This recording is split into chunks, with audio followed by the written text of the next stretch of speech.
Bəzi dağlıq və dağətəyi ərazilərdə ən çox əziyyət çəkdiyi təbii fəlakətlər sırasında sel və daşqınlar ön sıralarda dayanır. Elə son günlərdə ölkənin bir sıra rayonlarında sel nəticəsində əhalinin necə problemlərlə qarşılaşdığının şahidi olduq. Bu, təbii fəlakətlə üz-üzə qalan insanlar arasında sel təhlükəsindən qorunma yolları ilə bağlı maarifləndirici tədbirlərin keçirilməsini gündəmə gətirdi.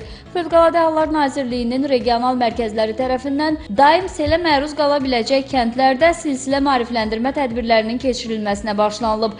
Məqsəd təhlükəsizlik qaydaları barədə vətəndaşları məlumatlandırmaqdır.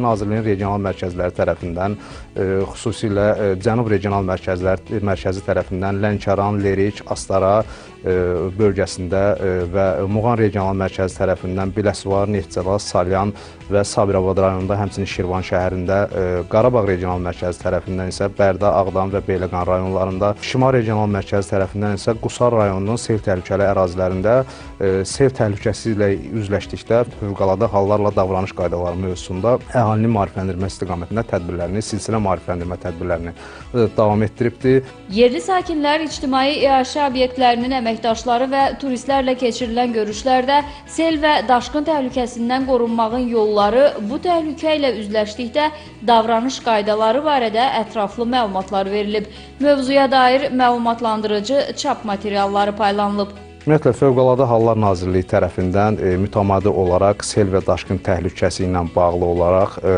təbii ki, Hidrometeorologiya Bürosunun verdiyi proqnozlar əsasında Nazirlik tərəfindən əhalinin maarifləndirmə istiqamətində daimi olaraq çağırışlar həyata keçirilir və bu istiqamətdə əhalinin maarifləndirilməsi istiqamətində əhaliyə tövsiyə xarakterli məlumatlar paylanılır.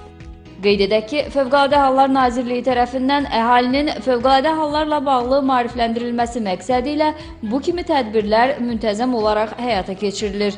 Nilufər Səlim, Zaur Haşimov, Çinarə Vaqif, Telesəhər.